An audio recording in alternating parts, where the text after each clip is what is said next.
les bons conseils du bricolage, et fini la galère. Pour faire votre moteur à mouvement perpétuel, il vous faudra un ventilateur de PC. Donc impératif de prendre un ventilateur 12 volts avec, vous voyez, 7 hélices. Vous prenez 7 rondelles métalliques de taille identique et vous allez prendre des aimants de disque dur. Pour commencer, nous allons venir coller les rondelles métalliques sur l'extérieur des pales. Voyez? Donc il faut absolument, pour éviter de créer un déséquilibre, les coller uniformément. C'est-à-dire que sur la pale, quand vous l'avez collé à cette position, sur les autres pales, il vous faut absolument les coller au même endroit. C'est-à-dire que vous n'allez pas coller une rondelle ici, puis une autre à l'extérieur de la pale ou à l'intérieur. Si elle est au milieu de la pale, toutes les rondelles doivent se trouver au milieu de la pale. Vous prenez un pistolet à colle, que vous aurez fait chauffer au préalable, une petite noix de colle, et vous allez venir, comme je vous l'ai dit, coller votre rondelle. Et vous faites l'opération sur toutes les pales. Donc un petit peu de colle. Arrangez-vous pour pareil, hein, la colle que vous mettez soit uniforme. Pour pas de créer, on va dire, déséquilibre. Après, ça risque de faire un contrepoids.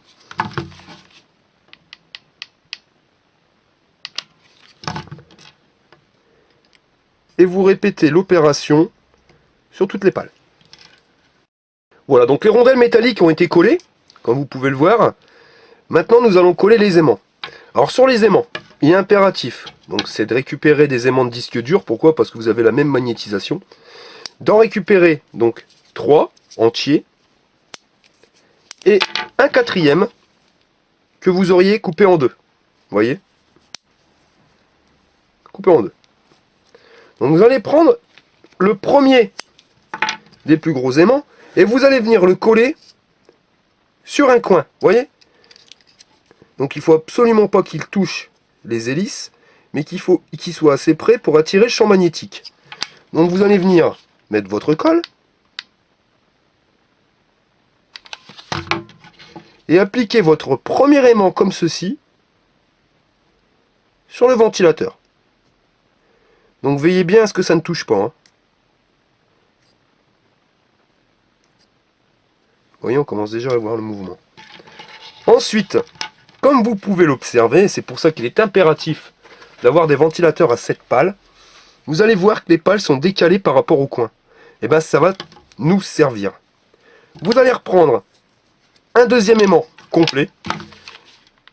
Vous allez combler de colle dans le deuxième coin. Et vous allez poser votre aimant à l'identique. Vous voyez, on fait juste dépasser un petit peu. Ça ne touche pas. Là, on commence à voir qu'il manque pas grand chose pour que ça se lance. Donc les deux aimants sont collés, nous allons coller le troisième. Et vous allez voir que quand on commence, vous voyez, quand on commence déjà à remettre 3 aimants, on commence déjà à voir l'effet, on va dire, de mouvement.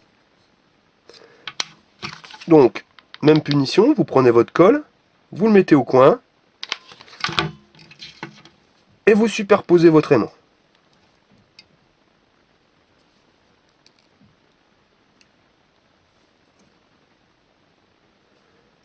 Voilà. Il ne nous restera plus qu'à mettre le dernier aimant. Alors le dernier, c'est le plus délicat à positionner. Je vais vous faire voir. Donc le plus délicat des aimants, ça va être le quatrième, donc le demi-aimant. Pourquoi demi? Pour qu'il y ait un champ magnétique qui soit inférieur aux autres. Parce que si vous avez un champ magnétique qui va être identique sur les 4 coins, au bout d'un moment, votre moteur va s'arrêter. Donc là, le plus délicat, c'est vraiment de le positionner. Donc vraiment être sûr qu'il soit positionné aux 3 coins pour les 3 aimants, les 3 premiers aimants. Et ensuite, avec votre aimant, vous allez venir vous rapprocher tout doucement donc des rondelles. Comme je vous dis, hein, c'est pas le plus facile. Donc vous approchez. Hein, et quand on retire, regardez, ça s'arrête. Voilà. Donc vous voyez, je crois que sur le centre, ça devrait être bon. Donc on va recommencer. On l'approche. Ouais. Et c'est vraiment à l'impulsion. c'est au millimètre. Voilà. Donc vous bloquez. Quand vous voyez que votre moteur commence à tourner, vous savez que l'aimant, vous devez le mettre là. Donc vous allez retirer l'aimant et vous voyez que dès que vous retirez l'aimant, bah, le moteur va avoir tendance à s'arrêter. Alors, je vais venir coller l'aimant. Donc vous positionnez. Voilà. Et ça devrait marcher. Voilà. Donc bien le positionner. Et voici, vous voyez, votre moteur perpétuel est maintenant créé. Voilà, donc votre moteur tourne. Vous allez le poser sur la table pour être sûr que vos aimants sont bien réglés, parce qu'il y arrive, hein, je ne vais pas vous mentir, sur ce tuto, j'ai dû recommencer 4 fois au niveau des aimants, parce qu'il suffit juste qu'il y ait un des aimants qui soit pas bien positionné, et votre moteur va prendre du retard et va finir par s'arrêter. Donc vous faites le test, vous le posez.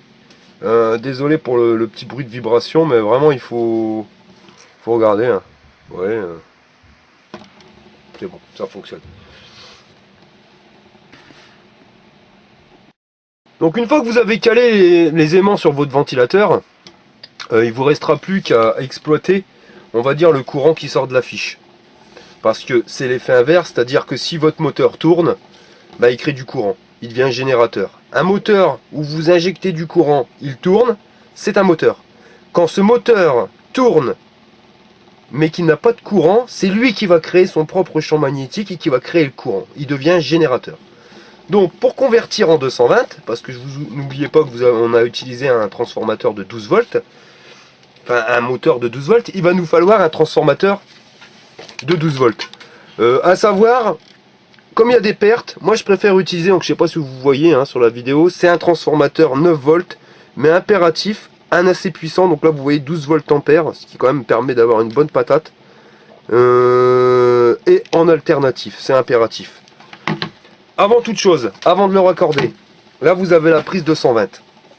Donc logiquement vous mettez la prise 220 dans votre réseau, donc dans votre prise électrique, et vous allez convertir du 220 volts en 12 volts de sortie.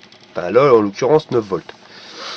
Là on va faire l'inverse, c'est-à-dire qu'on va injecter du 12 volts dans le secondaire du transfo, et donc en primaire il va nous sortir tout simplement du 220. Donc avant toute chose, le primaire qui ici va devenir le secondaire, vous allez le couper. Vous coupez le fil. Voilà. Vous allez le dénuder. Faites impérativement ça avant de raccorder votre transformateur. Sinon vous allez vous prendre une châtaigne, il va être sous tension, vous allez vous prendre du 220. Hein. Vous prenez, vous dénudez les fils. Et vous allez venir y raccorder une simple multiprise, une triplette, hein, ce que vous voulez. Ça sera les prises qui vous desserviront du 220. Pour éviter de prendre une châtaigne, vous voyez, vous allez venir visser les dominos directement sur la multiprise, ce qui nous permettra d'isoler le système.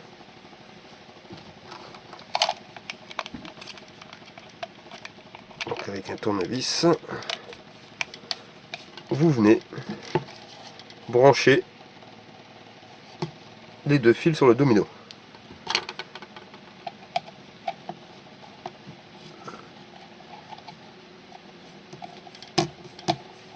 Nous allons nous occuper du primaire. Donc vous allez prendre la sortie, vous allez couper le fil, venir le dénuder.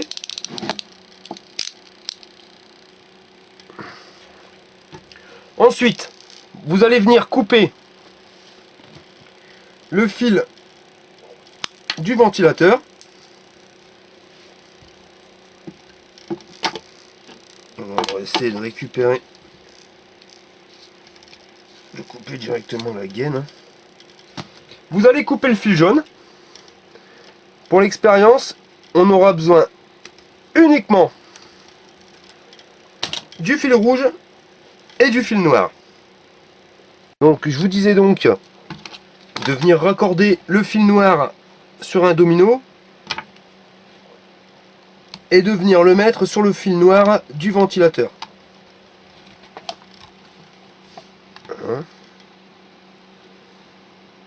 Par contre, n'oubliez pas, il est vraiment impératif d'avoir branché à la sortie du 220 un domino avec votre multiprise. Si vous n'avez qu'un appareil à raccorder, genre une seule ampoule, un seul circuit éclairage, vous n'êtes pas obligé de mettre la multiprise. Là, c'est vraiment pour la démonstration. Quand vous voyez le prix de l'électricité, c'est quand même de sacrées économies. Vous voyez? Donc là, vous avez le transfo. Et là, dans la logique, vous devez avoir 220 volts directement à l'intérieur de votre prise.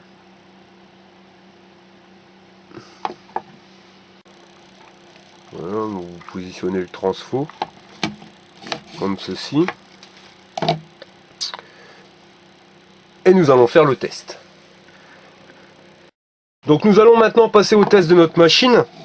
Alors, vous allez le voir, nous allons brancher une première ampoule. Donc ampoule que voici. Nous branchons directement donc le fil sur la prise. Voilà. La première ampoule fonctionne. Nous allons raccorder une deuxième ampoule.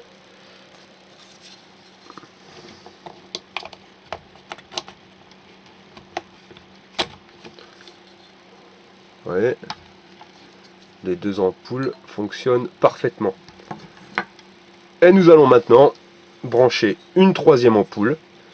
Donc c'est des ampoules 70 watts. Je ne sais pas si on le voit sur la vidéo.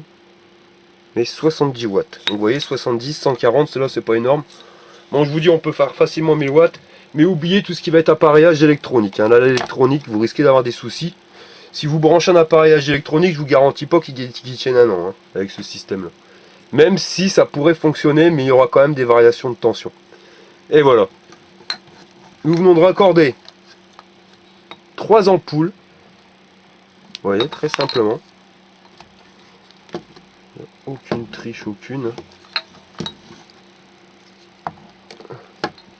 3 ampoules fonctionnent sur notre système.